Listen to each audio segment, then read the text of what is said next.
And good evening. Today is July the 1st. Right now it is 7:30, and I'm calling to order this evening's meeting of the Guilford Planning and Zoning Commission. For the benefit of those who have not participated in a Planning and Zoning Commission meeting, our procedures are as follows. The Secretary will read the legal notice of the meeting as published in local newspapers. The applicant will be invited to come forward and present the case, explaining to the Commission and others present what is being requested of this property. Comments of town agencies will be read for each application if there are any. First, there'll be clarifying questions from the commissioners, and then there'll be an opportunity for clarifying questions from the audience. Next, we'll ask those who want to support the application to come forward. Second, we'll ask those opposing the application to come forward. As this is a public meeting and must be recorded, it will be necessary for speakers to identify themselves by stating their name and address before addressing the commission. The applicant will then be free to leave or remain for the balance of the public hearing and the regular meeting, during which time the commission will try to reach a decision on each application. Each applicant will be notified in writing as to the decision of the commission and has a right to appeal to Superior Court if desired. Decisions of this meeting are available the day after the meeting by calling the Planning and Zoning Office at 453-8039 after 9 a.m. Seated tonight, how many do we have? We got 1, 2, 3, 4, 5, 6, 7, so everyone's seated. So we got Richard Wallace, I'm Rich Meyer, we have Tom Cost, Ray Bauer, Richard Hudson, Phil Johnson, and Frank DeAndrea. I'll introduce staff while we're here. We have George Krell, Reggie Reed, Kevin McGee, Lisa Bauer taking the notes, and Shannon Gale running the cameras. Mr. Secretary, would you read the notice, please? Legal notice, Guilford Planning and Zoning Commission. Notice is hereby given that the Guilford Planning and Zoning Commission will hold a public hearing on July 1st, 2015 at 7:30 p.m. in the Nathaniel B. Green Community Center, 32 Church Street, Guilford, Connecticut, Monunketuck Rooms, second floor, for the following purposes. 1. Consider Guilford Plan of Conservation and Development update March 18, 2015, continued from June 3, 2015. 2. Rochelle and Tom Kowalski, 14 High Street, map 33, lot 75, in zone R1, section 273-15G, lot less than 10,000 square feet. Section 273-37, additional lot coverage, steps in R1 zone. 3, Town of Guilford Coastal Area Management Application, Tuttle's Point Road Reconstruction. Copies of these applications are available for inspection in the Office of Planning and Zoning Commission, Town Hall South, 50 Boston Street, Guilford, Connecticut.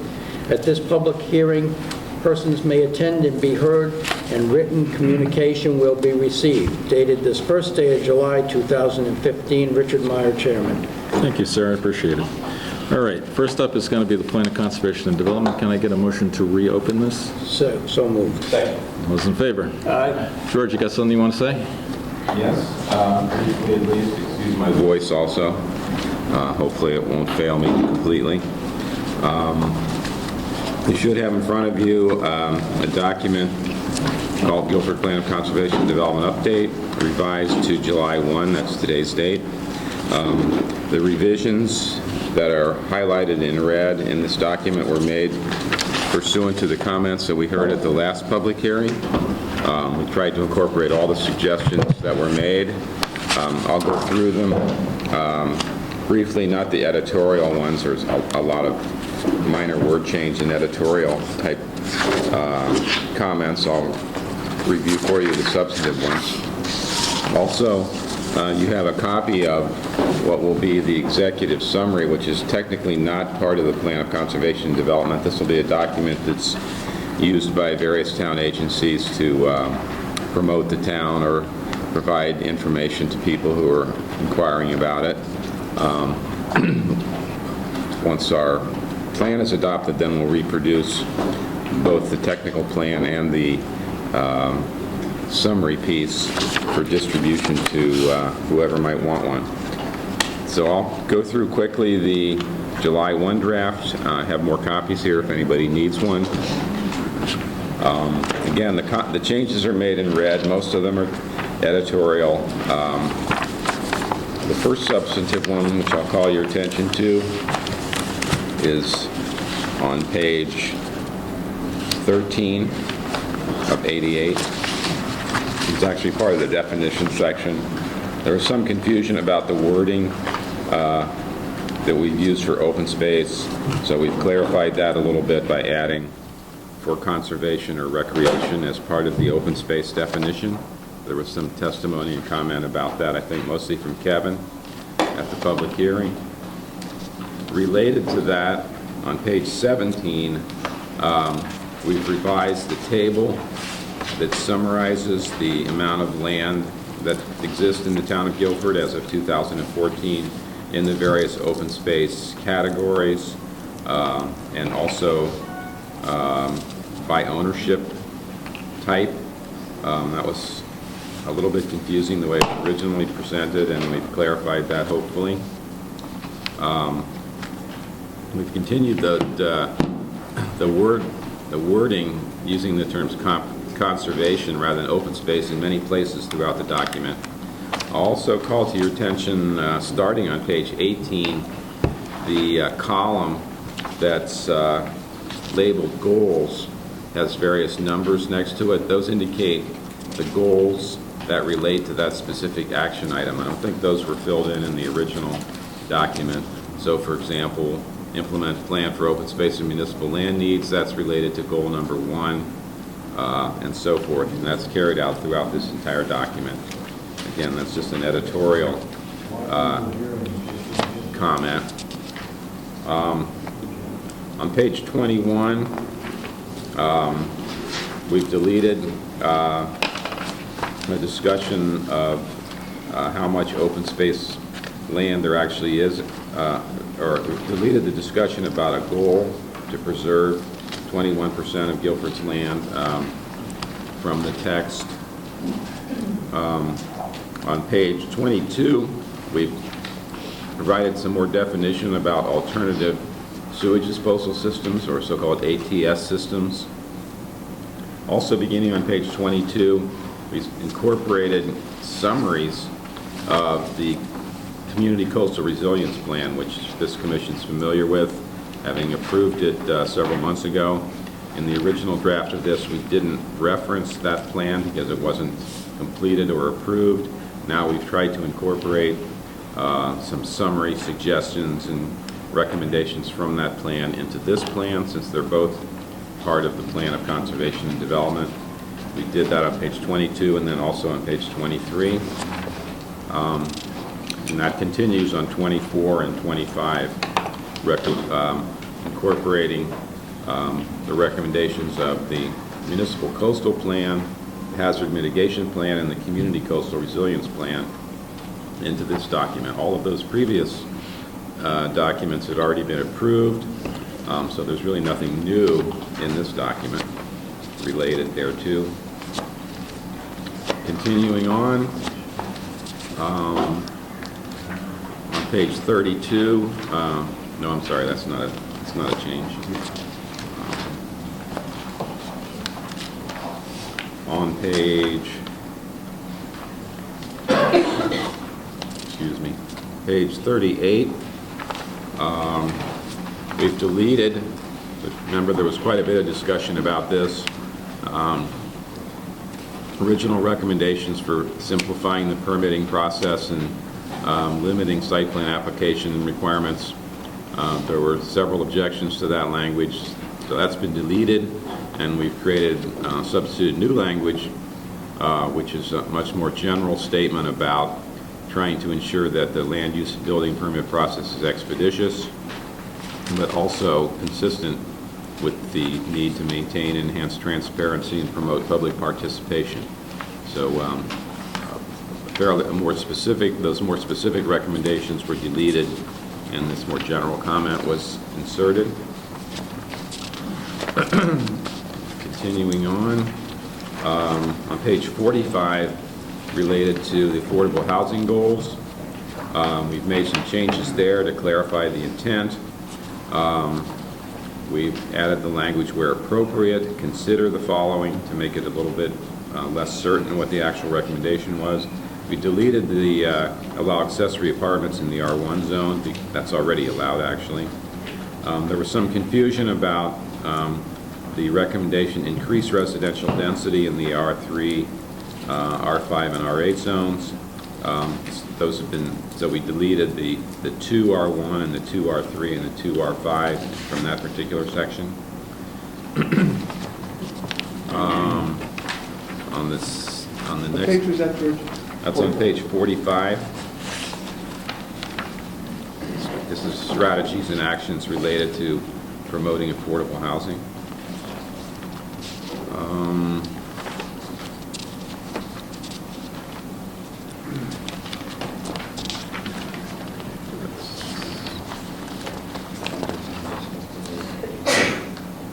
On page 59, we've written much more extensively than we did originally what the goals should be with respect to working with other towns and also working with the Regional Planning Commission and working with other multi-town entities in order to implement the goals. So we've written a whole new set of words relating to that. Working with other towns to maintain open space and conservation areas, to maintain hiking trails and create hiking trails. In particular, we've also highlighted the fact that we need to be well represented in the Regional Planning Commission and actively promote programs related to transit-oriented development. Highlighted the recommendations that we participate in the South Central Regional Council of Governments Economic Development Programs, in their Hurricane Sandy relief and grant programs, continue involvement in I-95 capacity building, supporting Shoreline East Train Service. These are all things that are kind of ongoing, but we felt should be highlighted a little bit more robustly in this plan. So we've expanded on all that language. You can see the goals 1 through 4 on the next page were deleted. Those were the original words, and the new words are written on the previous page, page 59. And I believe that's it in terms of substantive changes.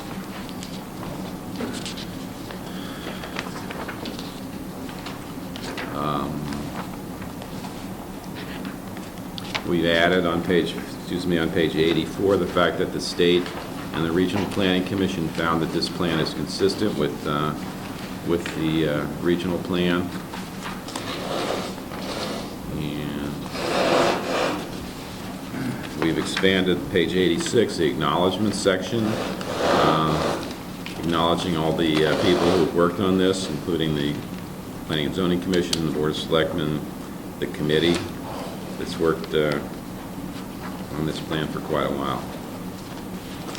And that's it. Wow. I don't know what to say, except that's a ton of stuff that's changed. So let me start by asking questions about the Plan of Conservation and Plan of Coastal Resilience. Now, certain agencies are named to be the forerunners, the ones who are going to run with the ball.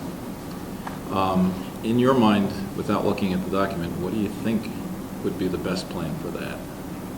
That plan, the way that we concluded with that plan was that the plan should be either implemented by a new agency to be created by the town, or should be implemented by the so-called Hazard Mitigation Commission. So that it wasn't a definitive recommendation, one or the other. My own opinion is that the Hazard Mitigation Commission is probably the best entity to do that, but that could be debated, and it also depends on what you actually mean by implementing it, because the Hazard Mitigation Commission only has limited powers. Most of the actual activities that are recommended fall under the jurisdiction of the Board of Selectmen if they related to capital improvements or infrastructure or spending money or building things on behalf of the town, or if they relate to regulatory changes fall under the jurisdiction of Planning and Zoning, or potentially the Building Department, Building Code, which falls also under the jurisdiction of the Board of Selectmen. So that the idea of having the Hazard Mitigation Commission would be to create one entity that kind of shepherds and oversees the activities of these other agencies, or at least reminds them of what the plan says they're supposed to do. Obviously, they can't force any action, but I think that was the idea. So the reason I ask, and of course, there's always a reason why I ask questions. I'm a member of the Hazard Mitigation Committee. And in the Right. last meeting, we had a bunch of stuff that we were working on, and not a lot of it got done because people have lives. There's stuff going on. Right. They didn't have Right. time to do what they had already. And I guess my concern is that these are very busy people. This thing of ours takes up a lot of time. Sure. And a lot of them don't have the time to handle what they're doing right now.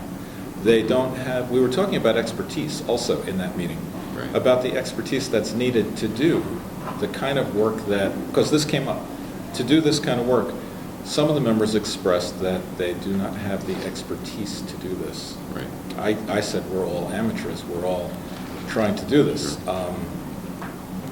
So I don't know that. Well, I think that's Kevin and I had this exact same conversation. Maybe he was prompted by the discussion that the Hazard Mitigation Commission had, which is that I think that's something in a small town, that's something that's true of many of our agencies and commissions.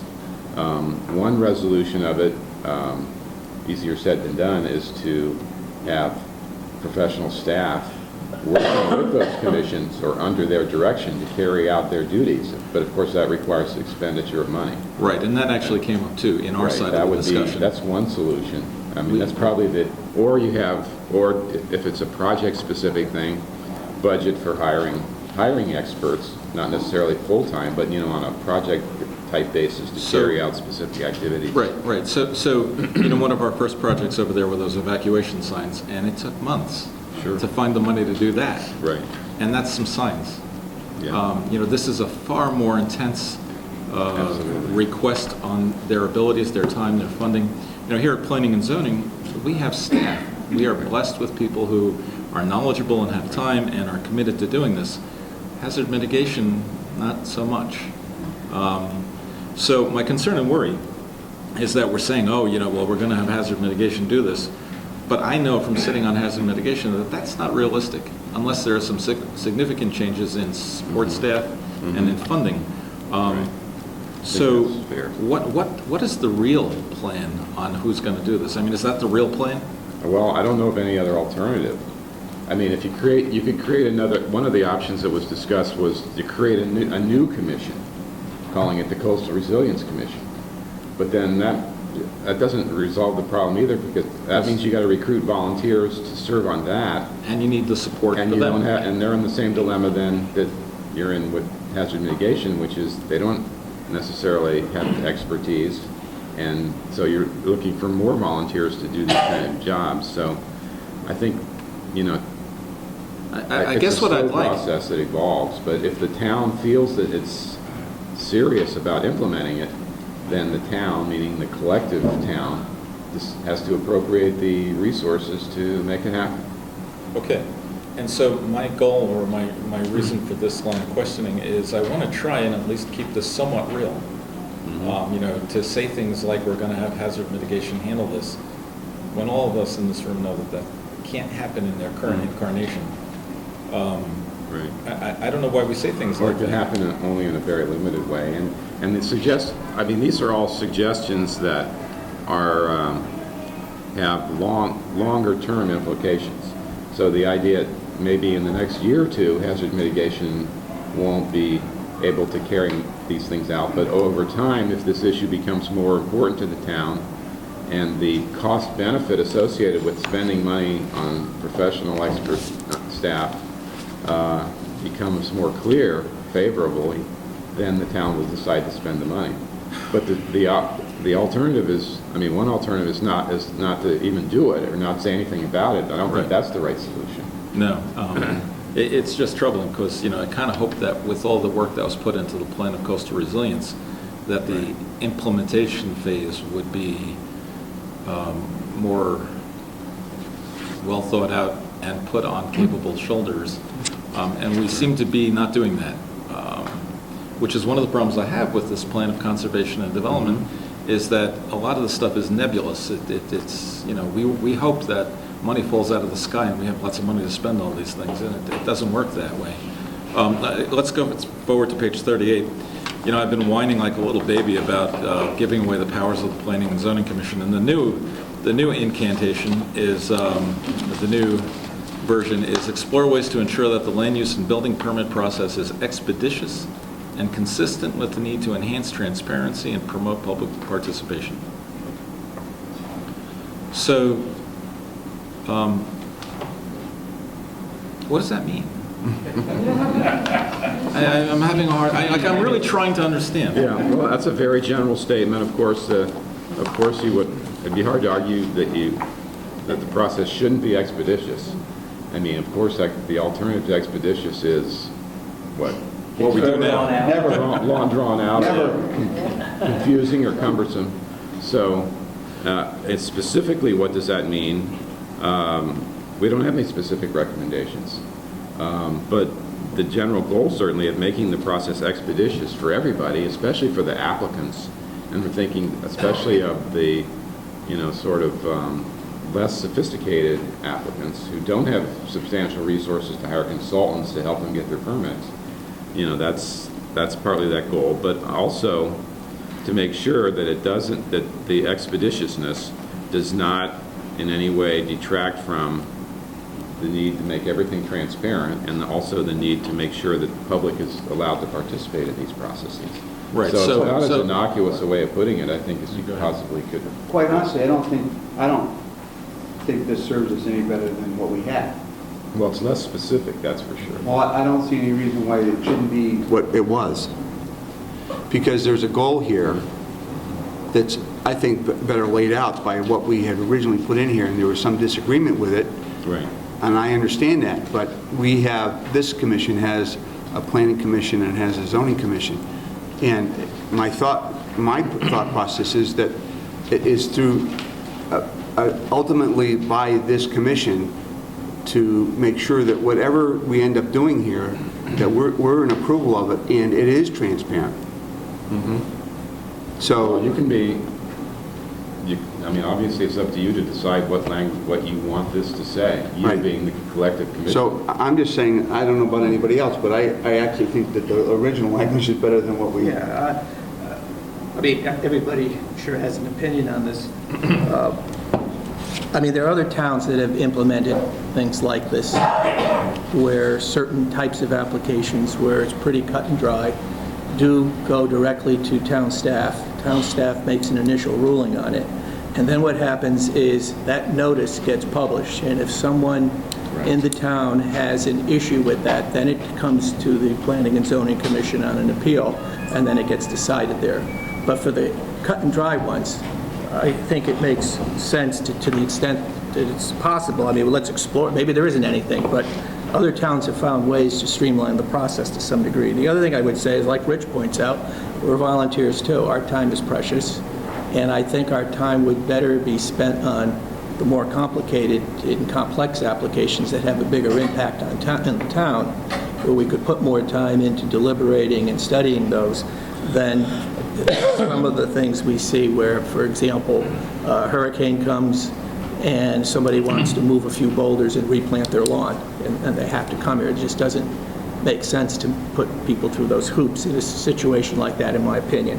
So I'm fine with the way the wording was prior to this. I mean, it's not doing anything. It still says explore and consider, which means that anything that's going to get changed is going to have to come through this commission, be agreed to, go out for a public hearing, and the public will have input into it, and then it'll have to be voted on. So it's not anything we can unilaterally change. So, and I agree, you know, we had a gentleman come here on the last meeting, and he wanted to put some windows in his storm room or something like that. And clearly, you know, that doesn't need to be considered by this panel. The risk that we run is that mistakes can get made and larger approvals can be pushed through on staff. There is motivation by developers to get through the process. I know one of the things when I first became chair was there was an outright uprising by one developer who said that our design review committee just took too long. One person. And so, we were considering changing it and having workarounds and all that. And the problem was it was just one person, but the Design Review Committee has served this town well in terms of making things look wonderful. I mean, people talk about Guilford, they say, oh, it's so beautiful. And a lot of that is on the shoulders of the Design Review Committee. So trying to work around something that made this town great has happened in my time here. And my concern and worry is that the same developers who make a lot of noise about not wanting to take time to get approvals from design review, and again, they can walk right around it, we'll just get the notice that they didn't go through design review. They decided that they didn't need to seek out the guidance of these volunteers who are architects or whatever. So my concern and worry is that there is motivation on the part of the developers to try to get through the process as quick as possible. And I don't think it's fair to have staff have to make decisions as to which ones go to us and which ones they can approve. It just is a bad opportunity for the wrong thing to happen. I don't think there's a safety mechanism. Yeah, I And don't- that's, right. if it's posted, if it's published, and if there are, people concerns have- addressed by abutting neighbors or by whomever. I mean, first of all, it's not like every application goes to staff and they say, well, we'll send this one and maybe we So- won't send so that one. what do you- Well, you're going to have to say very specifically which ones can go there. So for example, like changing the windows. Okay, if you can codify that in a way where we don't want that to come here. How about change of use in the zone that both uses are allowed, but it's a new tenant? Yeah, I mean, You I'd have to like see to... that all the time, and to me, it's just a waste of time. I'd like to hear the pros and cons and public input on that, but anything that gets changed here, if it does, is going to require a hearing, and it's going to require public input. I don't think what this says is everything comes in through staff, and then they just decide willy-nilly which ones they send here and which they don't. There's going to have to be very specific guidelines. For example, some of the, in some towns, some of the wetland issues which they've decided are more cut and dry, and if you look at their statistics, 99 times out of 100, they get rubber stamped, makes sense to send those to staff. But there is an appeal process, so after that's done, there's a sign that's on the property, and it is published in the paper, and if someone has a problem with it, they can appeal it, and then it does go back to the Planning and Zoning Commission for a full hearing. But if not, and nobody's complaining about it, and it's a minor change, and it's allowed under the code that we've approved here, it makes sense. And then we can spend more of our time, instead of looking at windows and replanting a lawn that got damaged by a hurricane, things that are more important, that are really going to impact the town. So I have one thing to put on that. We have a fairly rigorous process now. We changed over to a 2-meeting rule where you have to actually come here twice and say what you want to do in front of everybody. And the reason we did that is because someone found a way around notifying the town in an appropriate way. Those notifications means that we give information to these folks. And that notice in the paper, under our stringent rules, didn't do that. It identified the lot in a way that no one could know what was going on. And so to further dilute what we do and open the door even more to a developer who wants to get what they want, Okay, well, I'm not suggesting that that's the type of application that would just be town staff, but we're talking about applications like changing the windows, replanting the lawn, moving some stones back to where they were that got, damaged by a hurricane. Those are the kinds of applications I think we would look at, not, we want to put propane somewhere. I think there are opportunities to develop it where you say you need to send certified notice to all abutting neighbors, or whatever, the Yeah. restrictions might be, to ensure that people are notified. Right, and I'm not proposing we do away with the 2-meeting rule. I mean, maybe that's something you want to look at, but this is just, what are the things that make sense to do, if anything? I mean, other towns have done this and have streamlined the process. And if we can do that, it makes it better for everyone. yeah. Well, I've had neighbors do work, and I've been notified to P&Z if I want to come to the meeting and say, I mean, we're talking, the guy's 3-season porch last 2 weeks ago. It's slam bam. And we got other things that take us to, and people are very angry at us for waiting so long to get to things. If it fits a certain parameters, why don't we just do it? So I'm not saying we make anybody else the boss of this commission or involve economic development to oversee what we do, or open the door and say, hey, you can come over here and put in a mega So, million. okay, so here's a perfect example. You know, we kind of argued amongst ourselves with our friends from BDR who wanted to change the lights 3 meetings ago. Now, this was a fairly minor change. They had some really beautiful, attractive, historic-looking lights, and they wanted to put in these ones that they said they got a lot cheaper. And I didn't think it was a great idea. The other commissioners thought they did, and they gave them permission to do it. So did So- design review. Right, okay, so design review did too. So the point is that, you know, in that case, it was a fairly minor change. It was something that probably would be akin to the windows on the porch. And who makes the decision on whether that comes here or that goes there? I wouldn't think a program, a project of that scope would be an automatic staff. I think what we're suggesting is we give this to the planning commission, and they come up with a set of guidelines that we approve, that staff has to do, Are you saying With minimum? appropriate checks Yeah. and balances. with appropriate checks and balances. I'm not just saying we let this go without any mechanism that controls how it happens. That we develop through the planning committee a set of rules, procedure. We decide what's going to be, we're going to let go and not go and try it, and they have to report this. I personally would want to see a report every month of anything they approve that comes before us. Rich, Okay. with wetlands, you know, we do agent approvals. In our wetlands regulations, which is similar, I think, what you guys are getting here in terms of zoning, allow for minor things to be approved by the agent, which is Reggie and myself as staff. It basically specifically says what you're talking about, what we are allowed to do. It says sheds up to 200 square feet, something like that? 350. 350 square feet, decks on sonotubes, and above-ground swimming pools. That's all we can look at in terms of that. So the regulation tells us we do that. We send a letter to the property owner saying you're approved. As part of, they're supposed to send an ad to the shoreline, or to the courier indicating that we approved this, and there's a 15-day appeal period set up by any residents which are concerned by it. So it's minor stuff, but as you're talking about, can be done, and we do have the process in town. And it's like you say here, you have to decide what you want, consider as, quote, minor. Yeah, I'm not saying, you know, the lights, I think that was appropriate to come before us, okay? But small things that we see over and over again, where you almost always approve those, and there is no public input on a lot of these things because they are so small. If you can categorize those, and if you could make it specific as to what you do and do not have power to do, and if we all agree, or a majority of us agree, and it goes out for public hearing, that to me is an improvement. And it allows us to better spend our time on the things that really do make a big difference in this town. I mean, it sounds like you're debating the merits of whether you should do these kind of things in general or not.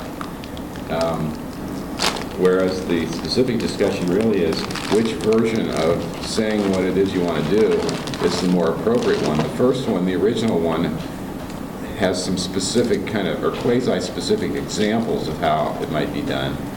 The second one doesn't have any examples. It just talks very globally about the idea of making the permit process a little more expeditious. And that's what, So the second version, in my opinion, is actually more kind of encompassing, even though it's extremely vague.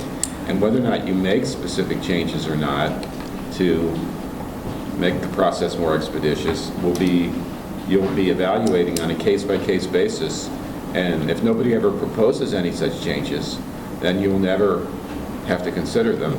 But if over time you see that there's a specific type of application that is, you know, where you're spending time on that you don't need to, then you can help, then you or we can help draft the language to make that change, and then you have to consider all the merits, you know, pro and con with the public hearing and everything. So the real issue is what's the best way of expressing the kind of overall and broad intent to do those kinds of things if they're required over the period of time. I mean, The second version is a much more general way of saying it. Well, I But it think- says the same thing, really, in my Well, opinion. I think the first part is more specific. Yes. And I would basically get the planning committee to start on that, once this is approved. And who knows, they may come up with, well, we may not be able to agree on anything. And that's fine. If we really feel that there's nothing that can be streamlined or shortened, then so be it. But we'll get an impartial look at it with input from various stakeholders in town, and we'll go from there, study it. But this gives some direction as to what we're trying to do. The first, the original draft gives a little bit of direction, The correct? other one's a little bit more nebulous, and Yes, much more. it may be more difficult to figure out what the intent was. Okay, This, go ahead. this is not a law of the land, this is suggestions for the next 10 years, and it's always a document that's been very fluid. Changes can be made to this at any time. Yeah. I mean, it's not... It's advisory only. But you still have to have it, one, on file with the state in order to get some funding. One of the examples of our fundings was, because we had it at Satcham's Hollow, that complex on State Street, small cities grants, I mean, and in that one, that particular plan was held up for about 3 or 4 extra years. What is it? That was the 2002. I mean, What is Sessions Hall? it's a assisted living, not assisted living, housing, it's a multi-story. Underneath it, a couple of charitable organizations are in there, Charlie's Closet and things like that. I mean, because we had a plan, we were able to get state funding for construction. Okay. And a plan that was in date. Okay. What other questions do we have? I mean, I've reviewed it several times, and I'm fine with everything else that's in here. I think it's been vetted. I think a lot of very smart people, a lot of people work very hard at putting this together. This would be the only change I would have. I think everything else, in my opinion, is fine. Well, I personally, I still have to get my hands on all of it. It's not all settled in my head. I don't know that I want to move forward with an up or down vote on this tonight, only because there's just so much, and so many changes just took place. But we should have some, are we done with our questions and comments here, so we can open up to the public? Yes, yes. I agree that with you that I would like to review this again, the whole thing. Yeah, good. Thank you. I'm not, I think Ray is absolutely right, but I think we should have a little more time just for us to look it over. Yep, make sure we're okay. Fine with me. All right, so who would like to have questions, comments? Anyone, just raise your hand. And anyone have anything to add or say or ask? Ed? Dinsey, 2751 Boston Post Road. Basically, same thing. We haven't seen what you guys are looking at. We would like to be able to get a hold of this and digest it and go through it also. I don't think we should vote on it tonight. I think that would be really cart before the horse. There are copies here, and it's Some also people on may the not use website. computers. The new one has a plan. It's right here. What I'm saying, we haven't had, No, No, it's been on the website for a couple of weeks. And that gets back to our notice thing about telling people what's going on. We No talked harm about in, there's no urgency, there's no harm in keeping the hearing open. Good. So I would like to not vote on it too. Who else would have something to say about this? Sir? Joe Nugent, 423 New Whitfield Street. First, a disclaimer, I'm speaking as a private citizen, not as a member of any town commission, not as a member of any private organization, or not as a member of any neighborhood group. This plan has been in the works for 7 years. You guys spent the last half hour talking about how slow government acts. Here it is, real slow. I think it's a good plan. It gives direction. It tells the public which direction we're going in the next 10 years. A lot of people in Guilford do not want a universal drive. They don't want a Route 1 like Milford. And that's what this plan is saying. And that's all they're asking for you to do is act upon this plan. Thank you. Thank you, sir. Anyone else? Last chance. Okay. Can I get a motion to retable this? You want to continue the public hearing to a specific time and place. Or do we want to close the public hearing and deliberate at the next meeting and vote? Yeah, why don't we, if the public is worn out from this, although they may have comments after reading it, so maybe we should leave it Then you open. have to keep the public Then we'd hearing have to keep it open.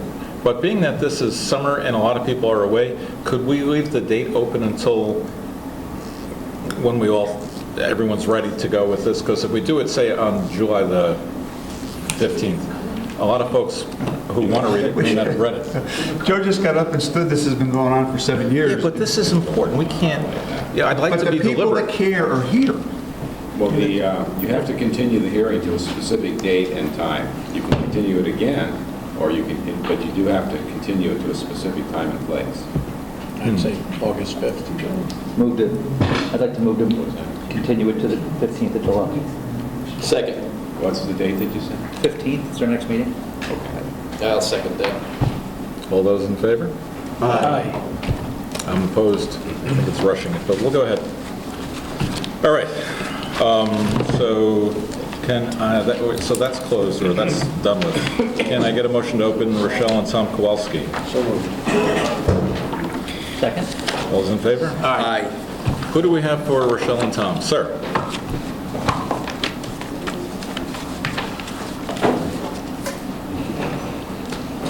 I've not done this before. Where do we Why are? don't you join us up here? Just relax, it's all going to be fine. Okay. You want me to bring a chair? Yeah, you can join us. My name is Billy Budd, and I'm doing the project management and the design work for converting 14 High Street from a two-family to a one-family. The things that we're proposing to do is to remove the back stairway that connected the upper level that was probably done sometime after World War II. Remove the deck, remove the bulkhead, and which bulkhead? There's a bulkhead that exists on the driveway side now, and that's where we're proposing to do an addition. And it's into a cellar that doesn't have very much headroom. That addition enables us to do a basement with at least 8 feet of headroom for equipment and being able to service the lower part of the house. What we've proposed is to do a 8 by 16 two-story addition on the east side of the house where the driveway is, which is adjacent to the church that was converted on the corner, and do a small one-story mudroom porch addition in the back, and a one-car garage that is 14 feet by 20 feet. Hold on one second.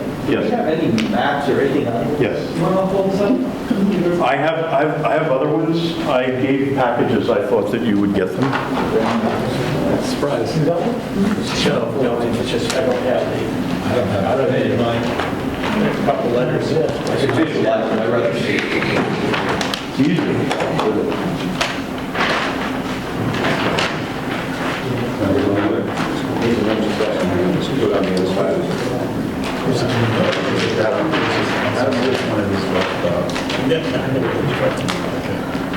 Billy, Yeah. why don't you read this to the commission? Okay. And I'll put this map here for you. We just handed this, so this is, you can't see it. This is mine. This is a church. Thank you.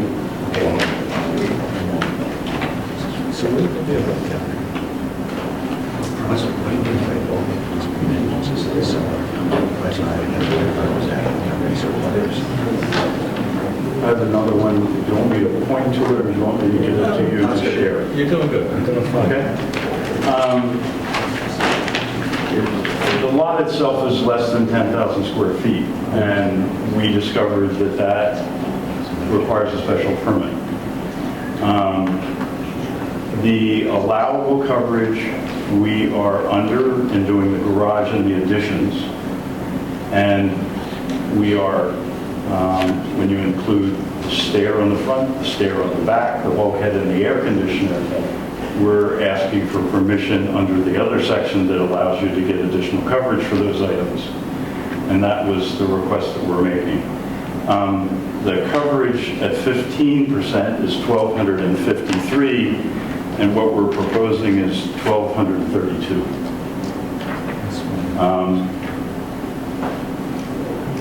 The single-car garage is 14 feet 6 inches, so it's less than the 15 feet required.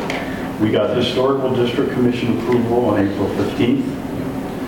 So we submitted the drawings, the elevations, the details, what we were changing, the new windows, the siding, and basically the whole project to them and got their unanimous approval then. We submitted this for a building permit and then discovered that we didn't realize that there was this other section, so that's why we're here tonight. Good. I just have a few questions. There's a couple letters in here, so let me just read those two so we can get into the record. First one's from Dennis Johnson, dated July 1st. The applicant's proposed garage addition will require partial relocation of the existing septic system. Adequate area exists for the installation of the replacement septic system.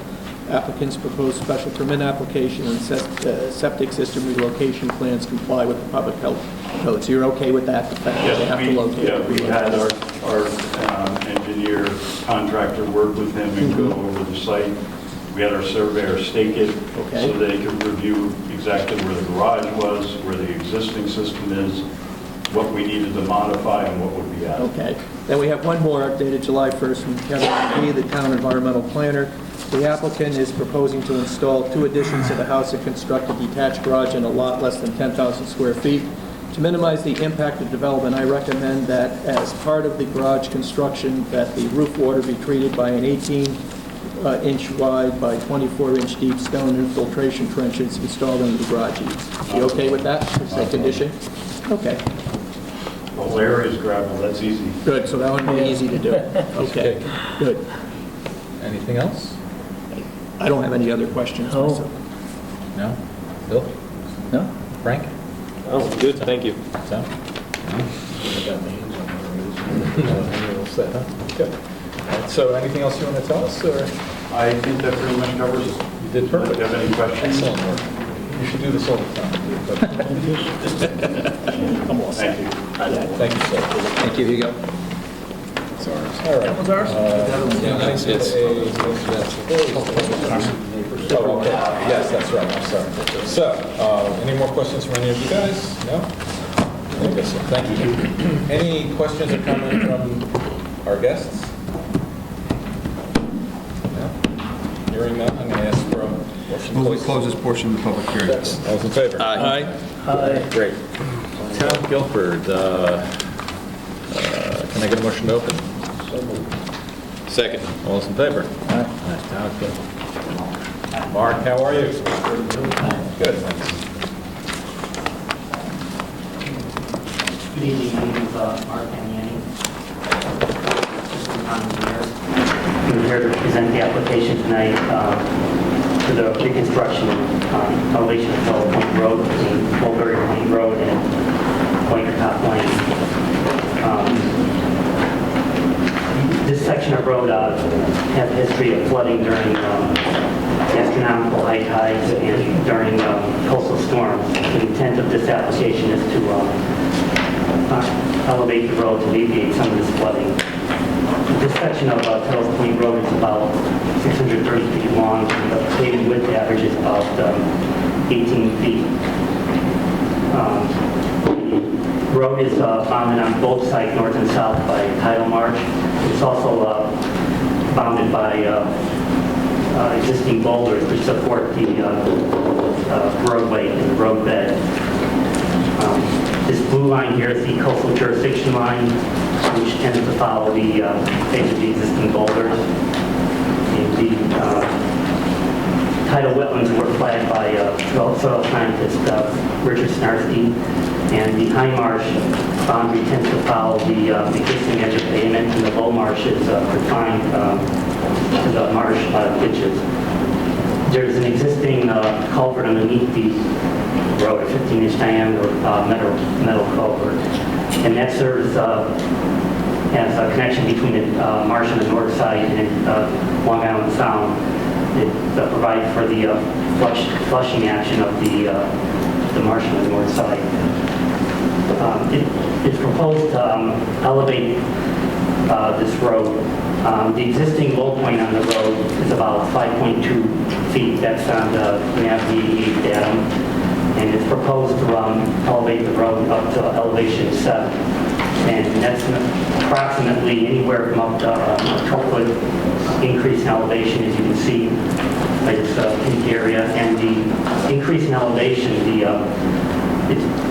will be between Marshall Avenue and the stone pillars that mark the entrance to Tuttle Point Association. Also, in addition, the existing pipe, in conversation with Connecticut Department of Environmental and Energy Protection, the pipe is going to be enlarged and replaced with a 36-inch diameter pipe. This will provide for better flushing action for tidal marsh to the north. And in conversation with DEP, they were comfortable with increasing the pipe to this size. The impact to the tidal wetlands is about, it's under 1,500 square feet. And as far as a mitigation plan, it is proposed that when the additional boulders are being placed along the edge of road on top of the existing boulders to elevate the roadbed, that the voids between the boulders will be filled with loam and soil, and they'll be seeded. And this would provide for growth of the vegetation. The vegetation would grow back onto the road shoulders and kind of the tidal vegetation, which is basically the way the road is right now.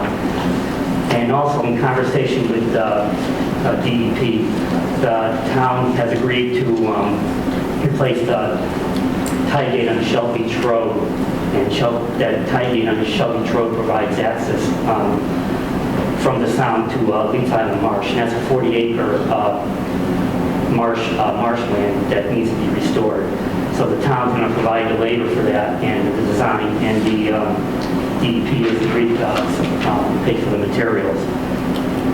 So the restoration of the Leeds Island Marsh, that will also encompass roads that were already raised in town for mitigation, wetland mitigation for roads that were already raised in town, and for the future roads that will be raised, one being Tuttle's Point Road. As far as impact again to the tidal wetlands, there'll be about 50 cubic yards of rock and gravel filled into the tidal wetlands, and there'll be about just under 220 cubic yards of road fill that we placed in the roadbed, which would be above the coastal jurisdiction line. As far as stormwater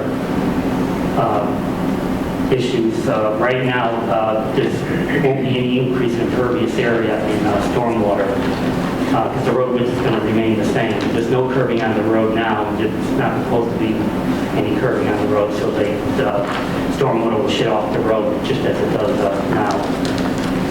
And as far as your sedimentation and erosion control,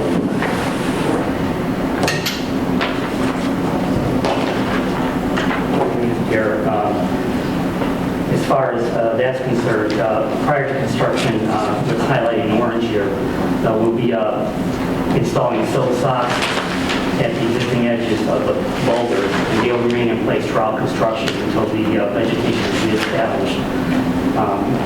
There'll be a temporary sandbag cofferdam built around the existing pipe. And the first step for reconstruction will be to replace the existing pipe, and that will be done at low tide. That will be followed by placing additional road boulders along the edges of the road to bring it up to the elevation of 7. And then the existing asphalt will be pulverized and left in place. The road fill will be brought in, raise the elevation up to 7. And then the road will be repaved, and then there'll be followed by landscaping. And as I said, the sill socks they'll remain in place until the vegetation has been reestablished. Also, in addition to a coastal area management permit, the town will also have to get a permit from the Connecticut Department of Environmental and Energy Protection and the Army Corps of Engineers programmatic permit, which the town has already has made their application. It's working with both agencies to getting those permits. DEP was down here last month looking at the road. They looked on it favorably, the design and the situation. there will be conditions imposed on the scheduling and time for when this road can be done by DEP. One condition is that dredging and filling tidal wetlands and dredging operations are limited, restricted between June and September of any given year. And there is an endangered species in this area, the salt marsh sparrow, and that breeds between April and the end of August. So that leaves, in any given year, the month of September to construct this project. If the permit for this from DEP and the Army Corps are received by the end of July, then the town intends to go forward with this project and Chappaqua Road during the month of September of this year. So we're in touch with them, and I sent another email in today to see what the status was for this application. If any questions. Is 7 enough? Well, how we came up with that number was when this all began years ago. We looked at the tide charts and what the astronomical high tides were. And at that time, looking at where they were falling, elevation 6 was basically an elevation that was above most astronomical high tides, and that's what Old Quarry was raised to. This road here, if we had raised it to 6, it would be only limited to a 50-foot section, which would make it worthwhile even doing. So we chose an additional foot above that, which was more reasonable. As far as hurricanes and storms like that, the road will still flood because according to the FEMA maps, the base flood elevation is several feet higher than this elevation. It's up around 11 or 12. Just for visuals, this isn't much different than Old Quarry Road. Well, it will be a foot higher. That's yeah. Yes. If anybody wants to get a mindset to what it's going to finished product is. Right. Yes. That's good. So you're sort of trying to find a happy medium here with the height so that some of the flooding that happens now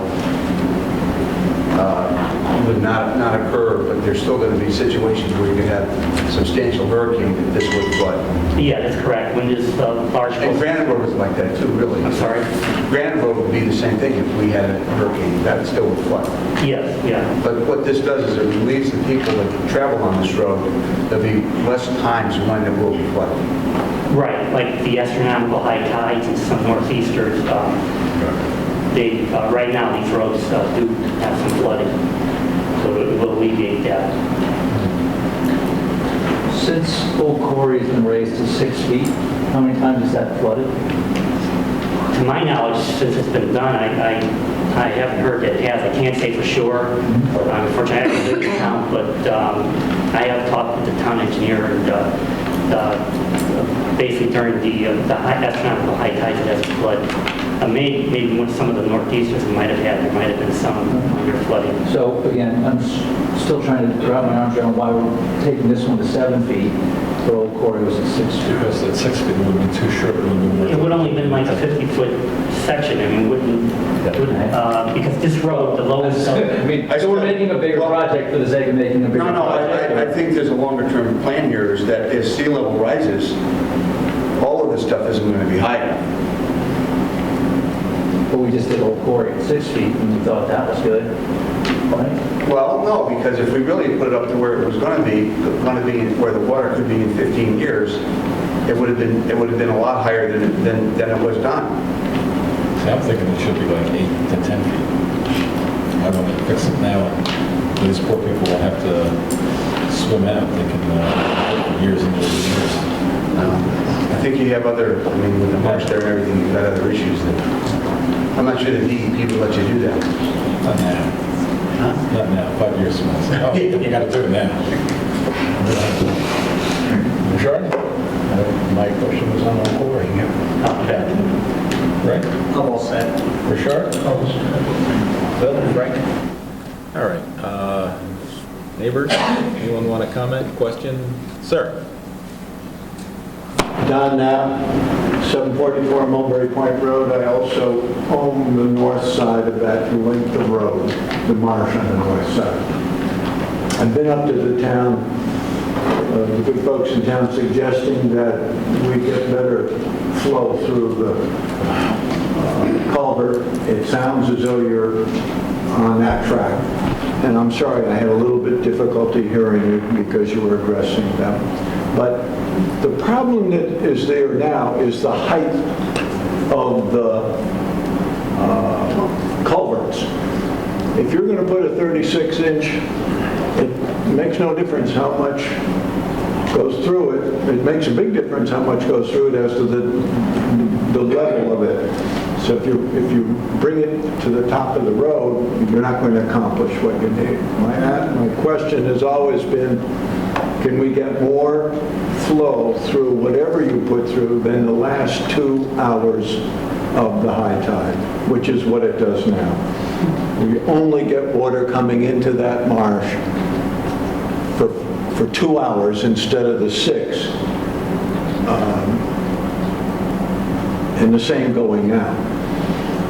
The other thing that I would like to bring up to the board is that we do not have sidewalks in Mulberry Point. And that's a tremendous pedestrian traffic area also. At night when people are walking there, cars come over and you cannot get off the road at this point. It hasn't been mowed, and it's got a lot of heavy bushes, and some of the rocks are very close to the road, so you cannot walk, you must walk on the pavement, and it becomes dangerous. I heard you say that there would be loam put in there? In between the boulders and then also on top when it's finished. I understand. Is there any idea of the width of that? Will it be flat enough to walk on so that you can get off the road? I mean, if 2 cars are passing and you're walking, you got a problem there. Yeah, I think we could make that. We can make like a shoulder on top of the boulders there. But what exists now is not adequate, is what I'm trying to say. Yeah, I agree. Yeah, it's not. Also, and maybe additional information on the depth of the culvert. I had some discussion with the EP. One of the things I had mentioned that to them about lowering the culvert, and when we were out there on the site visit, I pointed out to them that it may be possible that the ditches themselves may have to be cleaned out a little bit and lowered. So that, I agree with you, they might be, but the reason that they filled in is that the water has to come up to the level of the pipe. If you put the pipe down, it will wash out. Okay, I'll have that discussion with them. I don't think they really have any issue with us lowering the pipe. Years ago, that the culvert on the south side was at least 6 feet deep, and it's filled in because the water gets up to the embankment, but can't get through the pipe, and it settles the sediment. I don't think that you might have to dig down a little bit to get some of that sediment out, but it'll flow. Okay. Good. Thank you. Thank you. Anyone else? Sir? Rick Sentinel, 62 Thomas Point Road. I live at the lowest elevation on Thomas Point, so I don't want to do anything or ask for anything that would slow this project down. But at the elevation that it's proposed, yes, it will take care of the astronomical tides, but it will still be at least 2 feet over the road when we get the tropical storm. We didn't have hurricanes yet. We got 2 tropical storms. For insurance reasons. When a Category 2 does come over there, we're not going to be able to get out of there. So why would we not be raising it more now? I'm just trying to understand. Is it because we'd have to make it wider, or? Well, yeah, we'd have to the rock shoulders would have to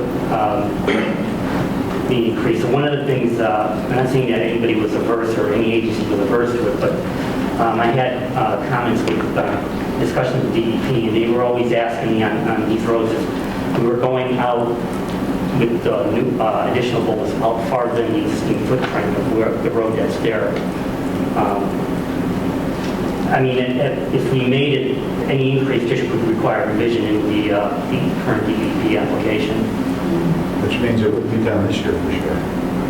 Yeah, it definitely wouldn't if we had to revise it. Is there a cost factor? I mean, I'm just wondering, was that any of the consideration why it was raised at the level it was and not higher? Not really, no. Okay. It doesn't, I mean, it will cost more. Mainly, some of the thought process was that in order to raise it up to the 100-year flood elevation, it would be a major reconstruction and a major change. Guardrails and probably guardrails. I'm sorry? Probably have to put some kind of safety thing. on Well, both yeah, sides of they the road. have to start looking at other issues like that. And it's not saying that it couldn't be done, but this will, I mean, it will still fit in with the character of the area. Like I said, the existing flood elevation is up around 11 or 12. So you would, and also we have to go back farther in this direction, and then we have to look at impact of the properties on the other side of the road. This here, where the grazing here, is just in the area where there's marsh watering the road. I guess, with tide rise, we'll be revisiting this. I won't be here, and you won't be there, but someone will be redoing this in 15, 20 years. Well, good. Anything else anyone want to answer? I'm sorry, she had her hand up. I'd like to make one more comment. And I neglected to say it before, but yesterday, I assume it was the town that sent people in to spray and work on the mosquito population. By making that culvert work the way it should work, it should eliminate a great deal of that, which I think is both a good thing for people, and it's a good thing for the marsh to get a good flow of salt water in there to hold down the phragmites, which the state has been spraying in order to do it. So I apologize for making two statements, but I think the mosquito problem is one that the town is spending a lot of money on, and this would help. And you should always feel comfortable saying as many things as you want to be able to receive it, so thank you. Did you have something you want to Sure, say? just a couple questions. I'm Melissa Dayton, 42 Faulkner Drive. And I don't know if this is the place to ask, but could you speak to the likelihood, if there's not a further elevation, of this being done this calendar year, and how long it would take, and maybe the rationale for the sequencing with Chaffinch going and then Tuttle Point Road? This is the question. Okay, generally, the intent is now, if we can, we're in the process right now, we have permits in for Chapman Channel Road and Tuttle Point. We haven't received the actual permits yet. If we get these permits by the end of this month, July, then it's the intent of the town to reconstruct Tuttle Point Road and Chapman Channel Road during the month of September. We wouldn't be able to do it. We'd have the manpower, we'd be able to get the material. So, I mean, I would say we would do them side by side, so it would take that month. And we're restricted to the month of September only. So 1 month should pretty much... So it's not strictly sequential, Chaffinch, and then the crew comes over to Tuttle? No, that was originally because we weren't sure about how the permitting process was going to be, but the intent now is that if we get the permits by the end of July, we would do both projects at the same time during the month of September. Yeah, this September 2015. I mean, both roads are in the same part of town, so as far as mobilization and bringing in materials, that should be sort of convenient for the town to do them both at the same time. It's only 2 weeks away. Yeah, If you don't get the approvals, then it goes to next year? Unfortunately, yes. Because we're restricted to dredging operations and filling in tidal wetlands. are restricted. You only can conduct that between June and September in any given year. And this project has an endangered species, which nests between April and mid-August. So we would have to do that anytime between September. That leaves us anytime between September and next May, but we can't dredge or fill wetlands after September. So we can't do anything like in October or March or April. This has an additional restriction with endangered species. Yes. Can I ask, this is for the sake of neighborhood understanding, this plan would be along the lines of Old Quarry Road as opposed to the way Daniel Avenue is constructed? Yes, it would be more, that's right. If you drive down Old Quarry, that's pretty much what it would, the end product would be, yes. Anyone else? Last chance. Move to close this portion of the public hearing. Second. Oh, wait, there's a letter. Oh, we almost, thank goodness. Kevin has a letter. Kevin, would you like to read your letter? Sure. Thank you. You're the author. The Town of Guilford Engineering Department is proposing to reconstruct approximately 631 feet of Tuttle's Point Road between Mulberry Point Road and White Top Lane. The proposed work involves elevating the road and the replacement of the 15-inch culvert with a 36-inch culvert. The side slopes to support the raised road would cause filling of approximately 1,488 square feet of tidal wetlands. The engineering department has included in Part 2 of the application the description of the construction sequence and has provided plans for erosion and sedimentation controls designed to protect adjacent coastal resources from additional harm. The increasing of the culvert under Tuttle's Point Road from 15 to 36 inch will improve the tidal restriction in and out of the salt marsh. With a large culvert, the tidal amplitude would enhance the resulting increased salt marsh soil quality by allowing additional water flow into the marsh, which causes the reduction of the Phragmites australis population and creates a healthier salt marsh vegetation. In terms of public health, relief from mosquitoes will be more likely since the stagnant pools of blackish waters will be flushed through twice from the improved tidal flow. The filling of the tidal wetlands adjacent to the road will cause adverse impacts to the tidal wetlands on each side of the road, and in order to mitigate the damage, the Connecticut DEP and the U.S. Army Corps requires a mitigation process, and as part, the town, as Mark indicated, is working on restoring the 40-acre Leech Island Marsh. In order to make sure the coastal resources are protected, the Town of Guilford zoning enforcement officer should be notified and inspect sedimentation and erosion control measures prior to any site work. Soil stockpiles should be contained by silt fence or hay bale. Soil and erosion and sedimentation control measures should be maintained until site work has been completed. Due to the long duration of the project, the Town of Guilford engineering department should inspect the soil erosion controls weekly and after a rainfall is greater than 1 inch. And an inspection log should be maintained, and any damage and erosion should be repaired on 24-hour notice.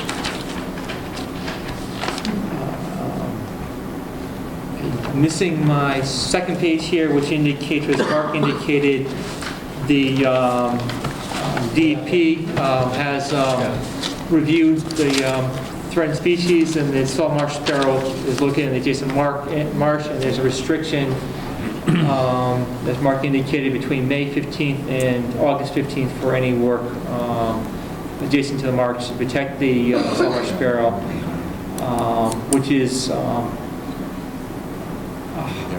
the city of Connecticut is pretty much the nesting area for this species and is a global significance for the breeding of this species. So as Mark needed, this time period needs to be restricted. So Kev, it says we can't work on start after August 15th to protect that bird, but we have to stop by September to do something else, right? No, we have to the end of September. End of September. So there's a 2-month window or a month and a half? A month and a half. And you're going to get all this done in that 6 weeks? We'll be able to. Good for you. We are glad you're there doing this for us. Thank you. Any other questions, comments? Sir? Just a real quick one, I'm sorry. On the first paragraph, did that say Mulberry Point Road? From Mulberry Point Road to White Top. So it's Tuttle's Point. Tuttle's Point, Okay. the section between Mulberry That's and fine. White Top. I wanted to make sure it wasn't Mulberry Point Road. Surprise. Anything else? Last chance. Feel free. Second. Those in favor? Aye.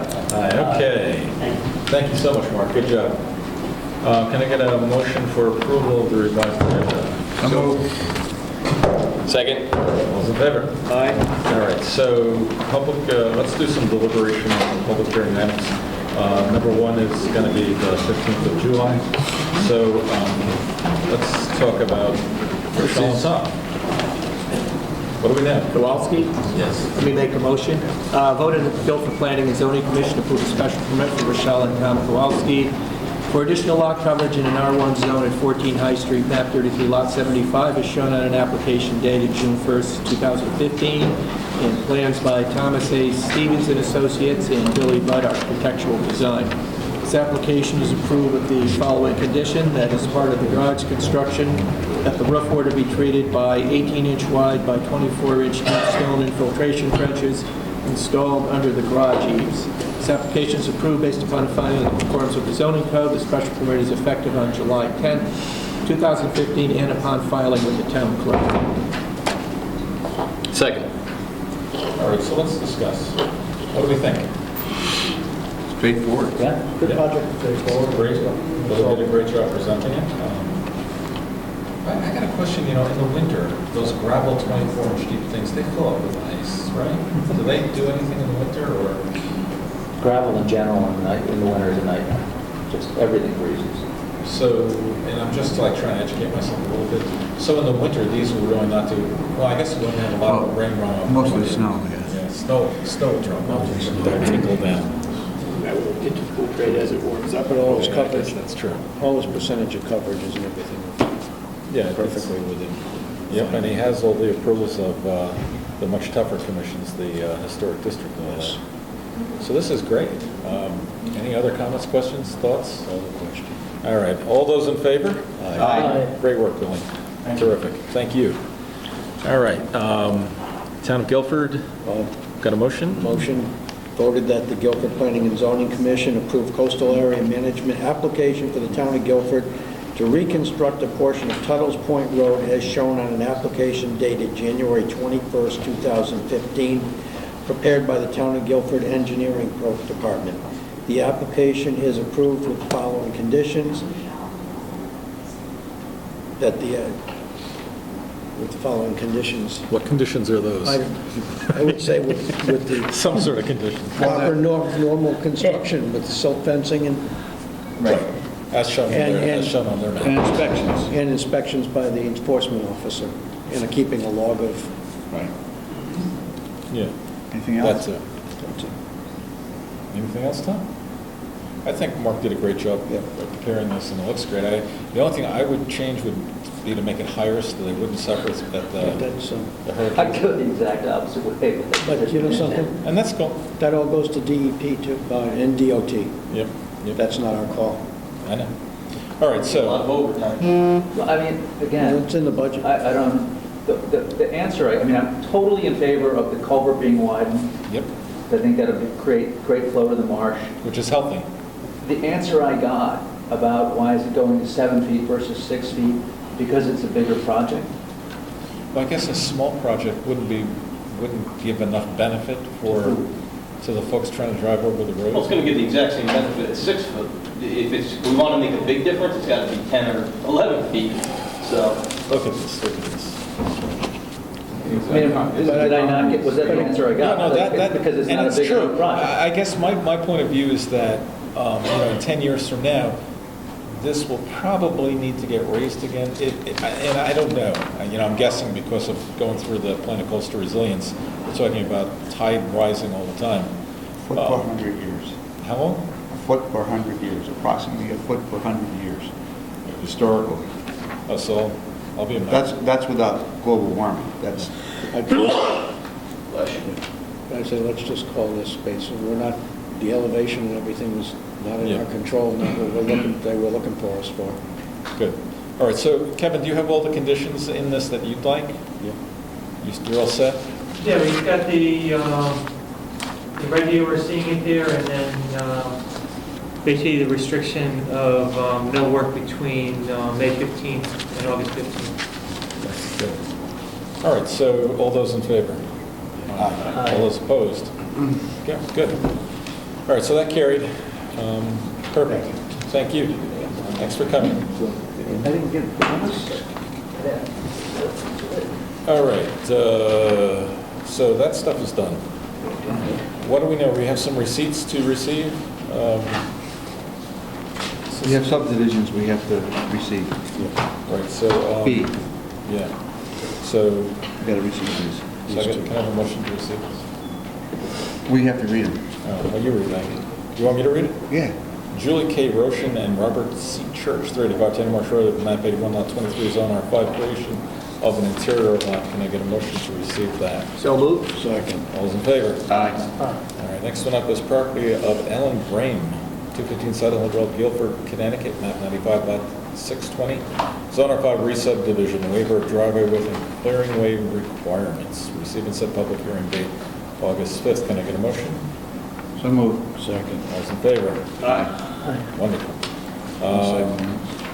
That's it. Okay, so that brings us to zoning amendment. Oh, I know what this is. So this is our friends over at the Wilbur King site. Yeah, they just got... So we have a petition to apply that new zone that we made up last time. And we need to receive it and set a public hearing date. Do you want me to read all those words? I can if you want. I'll read the words. Petition from 350 Goose Lane, Guilford LLC to amend the zoning map for property of 350 Goose Lane, map 75, lot 101, former Wilbur King Nursery from I2 zone to MU/C3, mixed use conservation 3 zone. Received sub-public hearing date. Do we have a recommended date? August 5th. August 5th? August 5th. So I'm going to get a motion to set that at August 5th. Anybody? So moved. Second. All those in favor? Aye. Great. Correspondence, so Ray, Yes. this is your golden moment. Ray has a brilliant idea. Thank God Ray's here. Well, it's not, I can't take credit for the idea, to be honest with you, but a couple of members of the public sort of came up to me and asked about the medical marijuana dispensary issues. They had indicated that some other towns have passed zoning regulations to limit the whereabouts that those can be located, and were wondering what we were doing about it. So I said, I don't think we're doing anything about it, but what I will do is bring it up at the next meeting and have discussion and see what the consensus of the commission is. Thinking about it, my feeling is I don't know enough about it. My guess is that this is something similar to adult entertainment in that you can regulate where it goes, but you can't say you can't have it at all. My Right. guess, but I don't know that for a fact either. So I think it might pay to send it to planning for some study and see what, if anything, we should do about it. So my understanding is that with the just flat-out moratorium, with no reason why, we're subject to someone coming and saying, I want to open it there, and if you don't, I mean, they'll sue you, they sue us, they win. Whereas if we talk about it, we come up with reasonable restrictions, then we get to pick where it's going to be. And you know, one of the things that, and we've all sort of kicked around some ideas about this, one of the things that I don't think it matters much, but just want to say it, is that in all likelihood, in the next couple of years, the state of Connecticut is going to approve recreational use of marijuana, not just medical use. Not a bad thing, not a good thing, it's just a thing.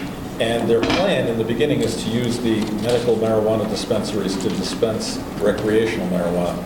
So we can expect to have a fair amount of foot traffic. And, you know, we should plan appropriately for that. I think that we should send this to our planning committee and ask them to come up with something. What do you think, Ray? That would be my suggestion, to see what they think. I would agree. I don't know, with this being so new, that the state might not have certain regulations, like in locations like we do with the alcoholic beverage facilities, so far from daycare, places of worship, who it falls under regulatory, whether it's the Department of Consumer Protection, the Board of Pharmacy, and see where they go. That's why we do need to send it to planning.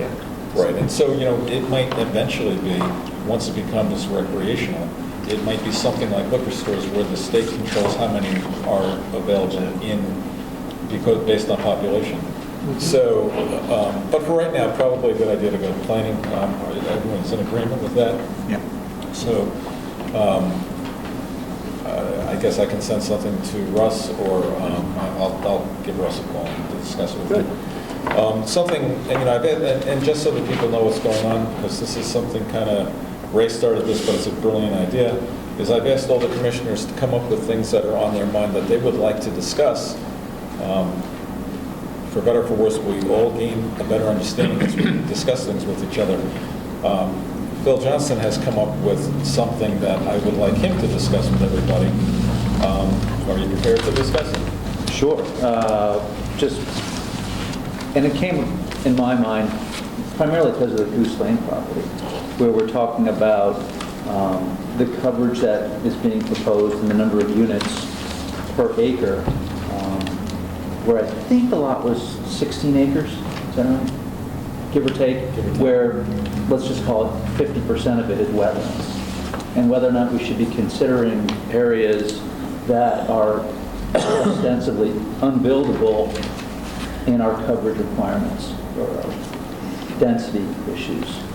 And I don't know what the answer is. I mean, we have in the past, and I think part of the rationale for it was that you can get some lots with so much wetlands on them that if you just look at the part that is so-called buildable, you have such a small amount that could be developed as to make the land worthless that somebody owns. So that's why the idea was the whole lot. And as long as you had the coverage based on the size of the entire lot, even if it did fill up that buildable area, there was all that other space that wasn't there. So now there may be some lots that doesn't apply to, but that was the concern at the time this was put in, and that's why it had been interpreted like that. Now, should it continue to be, I don't know, but that was at least the rationale for it. Isn't the whole concept of why we have a certain figure for lot coverage is to keep X amount of open space? Yes. Well, that's one of the... that plus the bulk of the structure. We don't want, everybody building right out to the property line and up and do one after another. So the idea is that based on the size of the lot, there's so much that you can develop on that, but you do need to keep some percentage of it as open space, and that needs to be consistent across the lots. Otherwise, you can get a situation where the coverage increases, and now you're going to get, like a cityscape.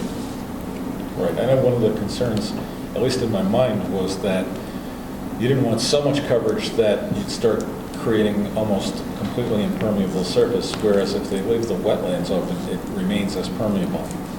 So from a permeability standpoint... But you couldn't do anything with the wetlands anyway. Right. So what you're saying is... categories as unusable space, right? It doesn't necessarily have to be wetlands.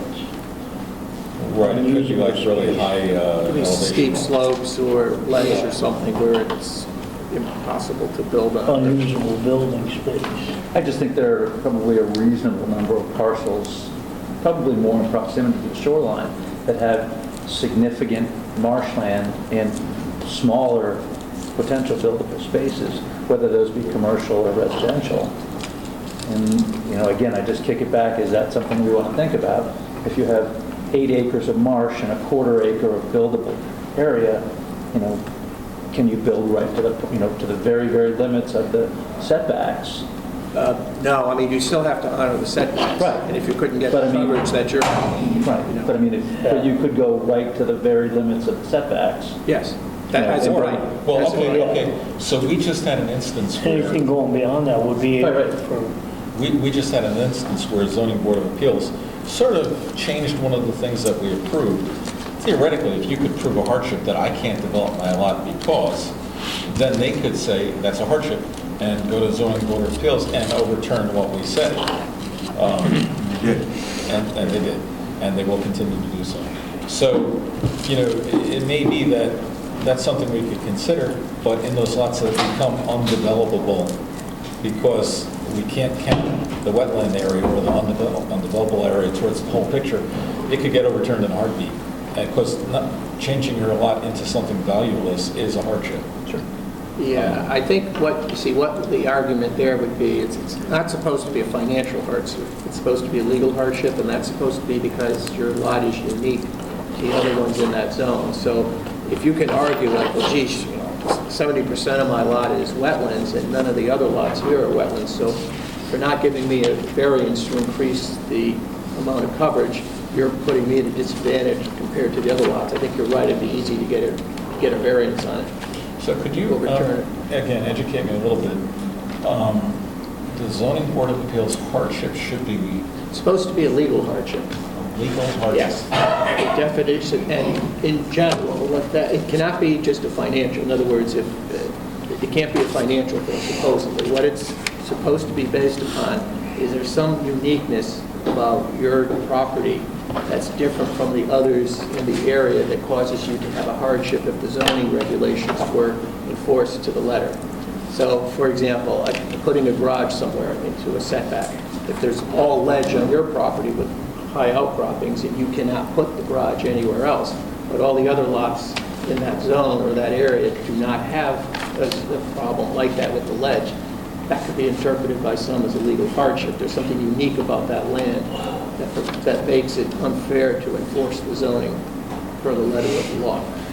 That's what it's supposed to be. Now, I'll admit that In doesn't always practice, happen in yeah. practice, but that's Right. the theory. Sometimes it seems pretty And arbitrary. There's actually a case in Branford where this happened, and it's a Court of Appeals case that just came out. We heard about that entity, and that's sort of a textbook case where the court reviews everything what you're supposed to do with zoning law and variance law, and actually overturned it because they didn't find it was a legal hardship, the court. So they overturned the granting of it, as I recall. Now, who filed the lawsuit in that? Who was the interested party in that? Was it? I think it was a neighbor. I think it was granted by the zoning appeals to allow this guy to expand the footprint. And a neighbor was aggrieved, and he took it, he filed an appeal, and he got the variance overturned. To the best of your knowledge and memory, has there ever been a situation where the planning and zoning ever sued saying, look, you overturned some of our rulings and it's absurd? Or we don't say anything? Actually, George, I think there was a case here where P&Z sued ZBA. It was about the bar, something, remember? The flag. Yeah. So I think there is some precedent. I don't recall. And we lost. I think we lost, but I don't really remember. That was quite a long time ago. Well, But yes, there is some precedent for that. Yeah. And we were the ones. And we lost. that's funny. Yeah, well, okay, all right. So I too have something, and something I want to discuss, and I'm going to say why. I had the opportunity last weekend to be reading the public notices, and I've told you about this, I'm just repeating for the folks in town. I was reading the public notices in the paper in Clinton, Connecticut, and, you know, after a couple years of this, I sort of speak this language now, kind of, a little, and I get help from people to understand what I don't understand yet. And I couldn't make heads or tails out of what they were talking about. They used, and George educated me a little bit today, a lot of times the notices are truncated because you pay by the word, and so, as everybody knows, I hate to pay our bills because it's a waste of money. But, right, send out a tweet, just 2 words or less. But I couldn't understand it, and so I spoke with George today about how we send out notices and what the rationale is, how we come up with the words. And one of the things that I saw was that these notices go out over my name. So I kind of would know how the wording gets put over my name, how we come up with it. And George says we have a formula that we kind of follow. And the question I have is, do we all feel that what we have currently actually communicates to the folks we're trying to communicate with what it is we're talking about? In other words, like we know, and I'm sorry, I apologize, keep referring back to the propane on purpose, not telling anyone something, but in our general stuff. Why do you keep saying that? How do you know that's true? Because 2 people showed up for a public hearing we reserved a big room for. So that's a pretty So good... you're assuming then that somebody intentionally... Well, we didn't reserve a big room. It was the normal room, as I recall. I'm just saying, you're accusing somebody... You're right, I shouldn't do that. You don't know whether that's true or not. You're correct. It seems to be, and I took it that way. But in our regular notices, do we adequately communicate with the words we use the way we do it now? Like, has anyone... Here's an example, we have an example tonight, in fact, we played around with this a little bit, that's the petition of 350 Goose Lane. Now, if you read that notice, we put in parentheses, former Wilbur and King Nursery. I mean, that's not part of the application that the applicant actually submitted. We added those words because that would help the sort of average reader actually figure out what property we're talking about. Because most people, unless they lived there, they wouldn't know where 350 Goose Lane was, and they certainly wouldn't know map 75 lot 101. So, you know, we could expand on these legal notices with more explanation of what's actually involved. For example, you know, mixed-use conservation 3 zone, no one would know what that means. But we could expand on this legal notice, adding more words to it, describing, you know, what that means. But that means that the legal notice costs more. Right, so George had a brilliant idea. And give credit where credit's due. George talked about how making a press release might be appropriate for this stuff and putting it on the town website where the press releases are, and having it be fairly concise. One of the things we're talking about for the next meeting, or no, the August 15th meeting, is this subdivision over on Tanner Marsh. Interior lot. So how would we communicate with the neighbors that they're going to have another house next to them? Well, that's not even a public hearing item. Just like. So there's no legal notice required for that at all. Well, okay, so that's not a good example. So this guy has this as of right, he doesn't have to check with anyone, he can do that? He has to have plenty of zoning. But it's Okay, not so should there be a public hearing, if the folks, the adjoining property owners are going to get a new house in their backyard, should there be something that tells them that?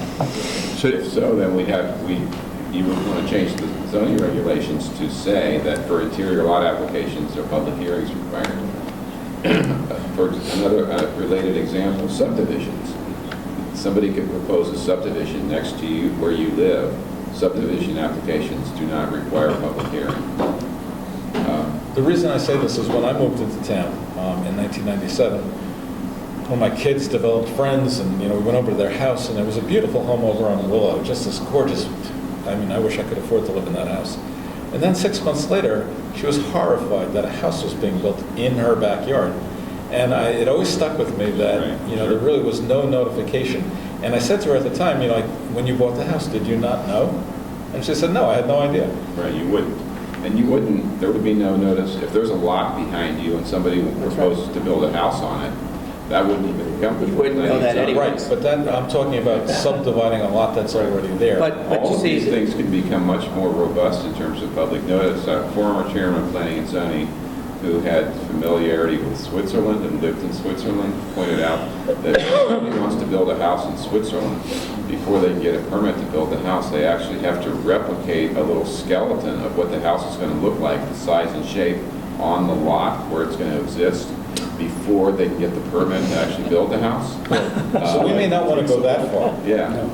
For another example, I was just in England recently, as some of you know, and a person we visited there lived in a house that was built in like 1600. They're not allowed to change even the interior of the house in terms of like new appliances or remodeling without permitting from the historic preservation officer. And that's an interior improvement that's not even visible outside the lot. So there are various extremes to how this can go, and it's a balancing, It's my property, I have the right to do what I want, that's one extreme, to I can't do anything I without think the permit of the ones state.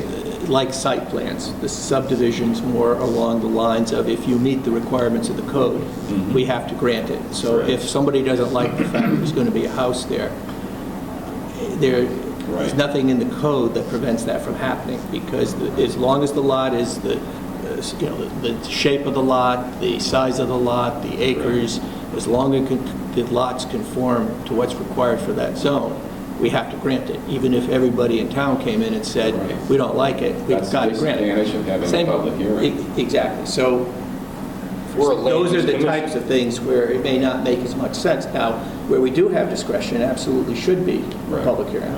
And those are the type of It applications creates we a have. false expectation if you have a public hearing on it by right application, that if I come in and say I don't like it, the fact that it conforms to all the quantitative standards, the fact that 1,000 people might come in and say they don't like it, you still don't have the authority to say no. So by advertising it and creating a public hearing, you sort of invite people to come in and say they don't like it, but you're not going to consider their views on whether they like it or not. Right, Can't but consider you're notifying them that that's the case, that this person, yes, we're going to have a public hearing, however, planning and zoning can't say no, and they might want to know that. A lot of times they say, planning and zoning, they build a refinery on the green, what do they care? But the truth is, many times we make a decision, and we don't really make a decision. We say that this conforms to the zoning regulations, and therefore it can be built no matter what. But I just, and certainly everyone can correct me if I'm wrong, I want to try and hit as high a mark as I can in notifying the public of what it is we're doing on all things, only because we serve those people. We owe them the knowledge of what we're up to. And if there's an easy, cheap, quick way of doing it, like a press release on the town's website, once every 2 weeks saying, all right, here's what planning and zoning is going to do this 2-week period. I know we have to put legals in the paper because Hartford says we have to do that. I think it's a waste of money and time. But we could even pare those words down cheaper and save the town money and say, by the way, go look at the town website, it's also posted there. And be more One of the concise. practical difficulties of doing the press release is whoever's writing the press release is the person who's discriminating between what they think is important enough to write the press release about what the audience might think is important. It never hurt, the agendas are on the website as it is, okay? So, if you're a citizen of the country, of the town, of the state, you do have some responsibility to be active in government and looking at these things and reviewing them. And I know people feel more aggrieved or more into it when it's their next backyard than when it's the other side of town. But the information's there. It's not hidden. If anyone wants to go on the website, maybe we do a press release saying, if you want to become better informed, here are the places that you can go for inland wetlands issues, for planning, and not just us, planning and zoning issues, the pension committee issues. There's all kinds of meetings that take place in town that some people may feel they want to offer input on. Board of Ed. There's all kinds of things happening every night of the week in town. So if the information's available, if you want to look for it, I think if you maybe let people know here are the tools that are available and reinforce that every so often, the information's there for the asking. Maybe they could develop an email distribution list that people could sign up for. We had that. We do. There are people that these minutes, agendas go out to every week, and now the problem is, we do that every so often, but if there was maybe something where you could indicate to people, send an email to such and such a mailbox, and we will include you on the list of whatever commissions it is that you want. Well, maybe put that in the press release. Yeah, that's what I'm thinking. George shared a memory of his that probably has the most to do with this, and it's really the changing times that we live in. George was reflecting on when the Shoreline Times was a newspaper in the area, and the publisher person actually came to these meetings and sat in the audience. And he kind of figured out which things were important, which things weren't, and he put them in the paper to kind of let people know. Nowadays, I happen to know that the New Haven Register does not have a reporter that covers this area, because a reporter had called me up for some information about our propane thing, and he said that he's on special assignment, that there is no reporter in this area. And so, gone are the days when, people would sit down at the town center and say, let's read the Shoreline Times and see what planning and zoning is up to. That doesn't happen anymore. So maybe more is on the people themselves to actually be proactive and go out and find it. And it's a sad truth, because people used to rely on the newspaper to disseminate important information that those newspapers don't exist anymore. You're right. So maybe maybe we can find some path back to that kind of time where we can disseminate our own news. And I'm just offering this only because I hate to think ever that there's a surprise that's going to happen to the folks in this town. I like them to know what we're doing ahead of time. And you know, a lot of times they'll call us up and say, oh, I hate you because you're going to decide this. And we'll listen to what they have to say and maybe gain some insights that we didn't have beforehand, or at least I do when I listen to them. I can applaud your efforts, but I've been working as an election official for a good 5 or 6 years, and how we used to talk about the budget and the budget and the budget. People now come in, yeah, we don't have a Shoreline Times, but we have a Guilford Courier, we got a town website. I didn't even know we were having a referendum. It's on their back, and you're going to, as your intentions are. You think they turn out for the If they even turn out for that. 18%? 18, low percentages, lower and lower for each Directly impacting referendum. your pocketbook. And I remember charter reviews back in the late 1990s. We didn't want an RTM because we wanted to vote on the budget, and they declined. The budget turnout is, and we do, and we tell people it's in the Courier, it's on the town website. I didn't know nothing about it. So it's not a workable thing or something that we're interested in having a press release a few days before on the town website? Or Oh, I'm all for that. If I think we should do that. Yeah, I'm all for that. yeah, try it for maybe 3 months and see if it did. No, I think it should be there, period. Well, why can't we get it in the Courier? There's no If we're charge. putting a notice in the Courier, if we're going to do that, you've already got the notice written. You can maybe expand on it a little bit, but it should be on the town website. And maybe a mention of you can join our email list and have these emailed directly. Absolutely. Yeah, I think so. And Lisa, if a lot of people ask for that, that would probably be an indicator that maybe this is something good to do. So if we get a lot of people asking to join the email list, could you let me know? So maybe, you know, we can expand on it a little bit, or at least, and George, can you do the press release thing for a little while and see how that works out? Sure, that's great. So good. So, okay, so to review, this week's talking things are the marijuana dispensary, which I'm going to talk with Russ Campaign. We want to refine our thoughts on what it means on counting wetlands towards an overall count of space, and see if we want to think about changing that or not. We can just chew on that. And then this public notice thing. But I want to invite all of you to participate in ideas that you have, because, you know, it's a tremendously powerful commission, and we can improve what we're doing. It's certainly a good thing. So thank you all so much for doing that. That's great. Any other items we want to discuss? No? We have the minutes from 6/7. No, we're not paying bills. No more bills. We have the minutes from 6/17/15. Did everyone have a chance to review them? They're substantially correct. All right. So can I get a motion to approve them? So moved. Second? All those in favor? Aye. Thank you. We don't have any bills? All right. So being as there's no business in front of the commission, can I get a motion to adjourn? So moved. All those in favor? Aye. Good night, everybody.